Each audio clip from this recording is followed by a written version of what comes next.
Go ahead, please. Just get started, like, go ahead. That's okay. Thanks. Hi. Hi. Kurt.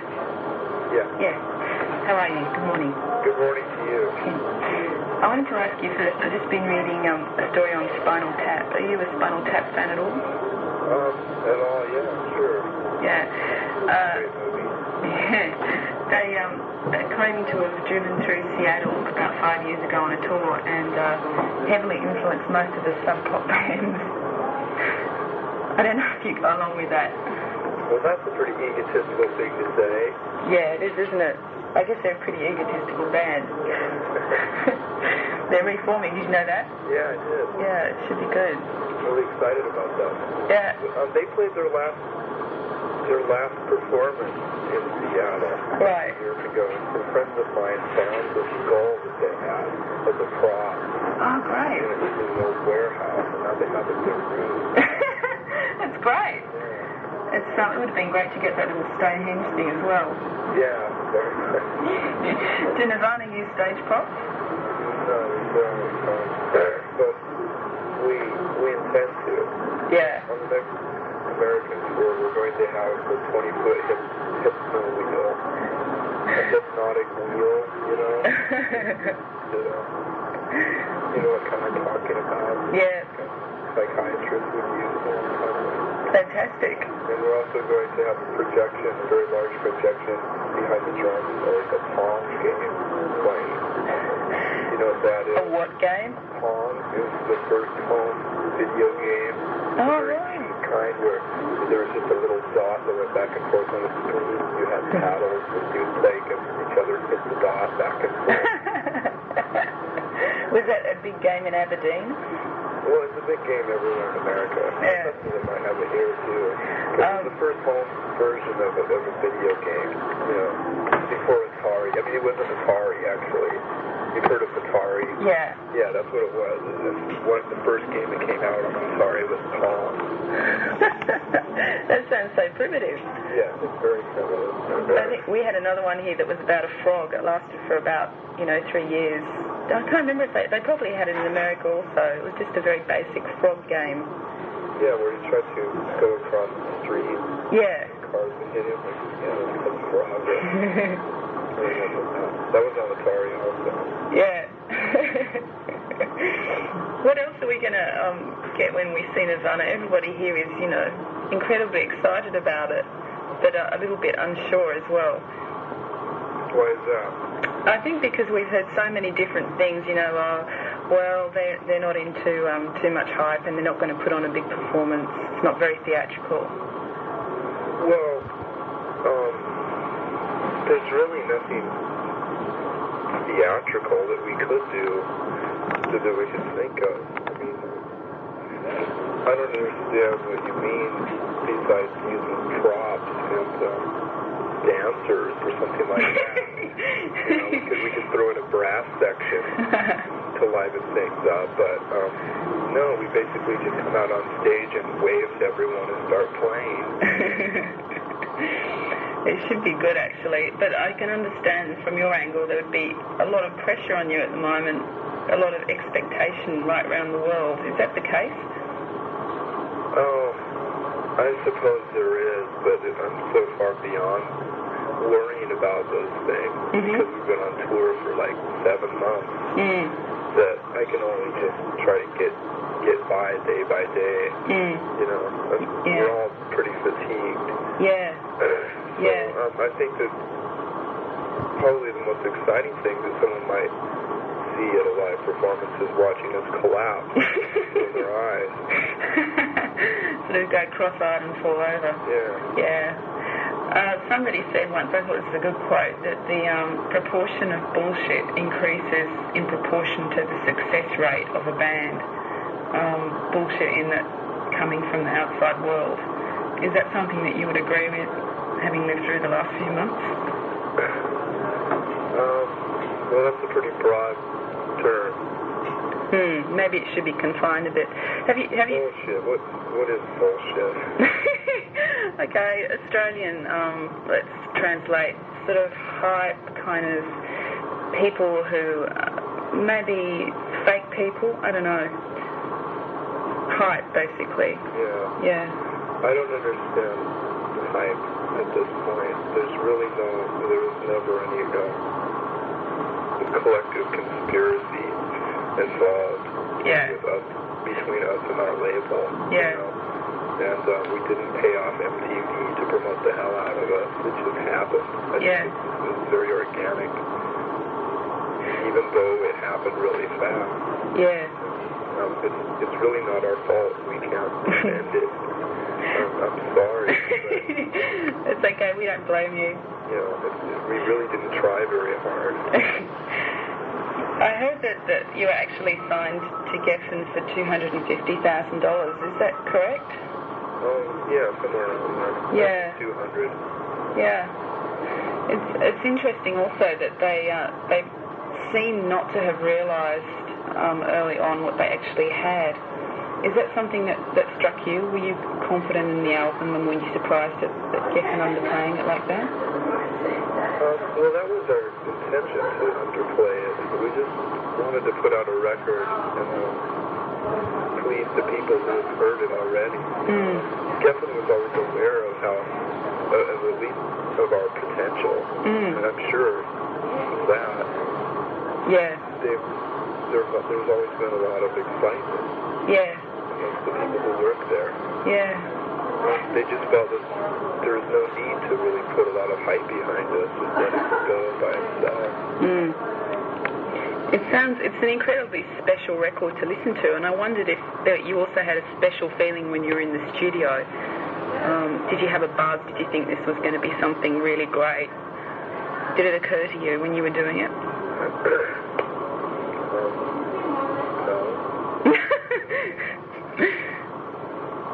You had no idea that this was going to be something different? No, not really. I mean, it didn't seem that much different than the Bleach album. Yeah. At the time that we were recording it, we just went into the studio every day and tried our best. Yeah. Yeah. Some of the vocal performances on that record are incredible. How do you get that in the studio? Do they kind of leave you to go off to your own devices and go crazy, or how do you get that performance? I usually sit in the vocal room by myself with the lights out and close my eyes and scream. Yeah. I love it. It's incredible. It reminds me a lot of some moments of it are just like British punk from about 10 years ago. I was wondering if English punk music was something that the band listened to or that you listened to. Oh, definitely. What kind of bands were the most important? Oh, Sex Pistols and Buzzcocks. Any 77 punk rock band. Yeah. From the mid to late 70s, it was totally influential on our music. It's still our favorite form of music. Yeah. Even though we grew up in the hardcore generation of the early 80s. Yeah. And were subjected to a lot of, I guess I should say, bullshit underground music, like hardcore. Yeah. Something that I've never really liked. Yeah. Straight edge hardcore scene. And so we, at the time of pretending to be punk rockers in our youthful age, we were listening to anti-hardcore bands like Flipper and the Butthole Surfers and Scratch Acid, who weren't necessarily into all these real heavy political ideals. Yeah. It would have been funny, I think, from what I can gather, Aberdeen is quite a small town, kind of a small country type town. Yeah. That's right. How do you get exposed to English punk in a town like that? It's almost impossible. Yeah. Did your local radio station play it at all? Oh boy, absolutely not. I remember, there's only one radio station and it's AM, soft rock. It's a soft rock station. Oh, lovely. Tony Orlando and Dawn, something like that. But I remember being about 14 and wanting to hear some punk rock music because I had a subscription to Cream magazine and I would read about the Sex Pistols. And I finally got a hold of Sandinista at the library. Great. but Sandinista isn't a very good introduction to punk rock. No, you should have had Give 'Em Enough Road. That would have been better. Yeah. Anything besides Sandinista. So I thought, well, if this is what punk rock is, I'll know it. And you got it from the library. That's great. And so for the next year or so, I decided to try to create my own punk rock at home on my electric guitar. And then finally I met this guy named Buzz Osborne who's in the Melvin. Yeah. And he'd been going back and forth from Aberdeen to Seattle buying punk rock records. And so he made a compilation tape for me, and I was instantly converted. Yeah. Within a day, I shaved my head, got some combat boots. That's great. That's great. It's amazing that it stayed with you, that you haven't tired of it, because, you know, it's 15 years since 77. Yeah, well, there's still a lot of people who like Jimi Hendrix, too. Yeah. Tell me about the American reaction. I've never been to America. I have no idea what the music industry there is like. But do they tend to catch on to things very, very quickly right around the country, or has it taken you a very long time to break over there? On an independent level, it takes a long time because it's such a big country that communications are real trouble. But major labels have the power to get your record in any store. So it's a lot easier once you're on a major label to expose yourself. Yeah. Have Geffen been talking to you about the difficult second album yet? Have they been talking to us about it? Yeah. No, I don't expect to ever have a conversation about it with them. We'll just start recording when we feel like it and put it out whenever we want. I'd like to put it out by September. Really? Our touring schedule is still getting in the way of being able to finish the song that we're writing right now. Yeah. So it'll be a very tight squeeze. Yeah. To be able to do that. Are we in for a lot of on-the-road songs? No, not at all. We've probably written about 1 or 2 songs on the road. It's almost impossible. Do you have a tour bus?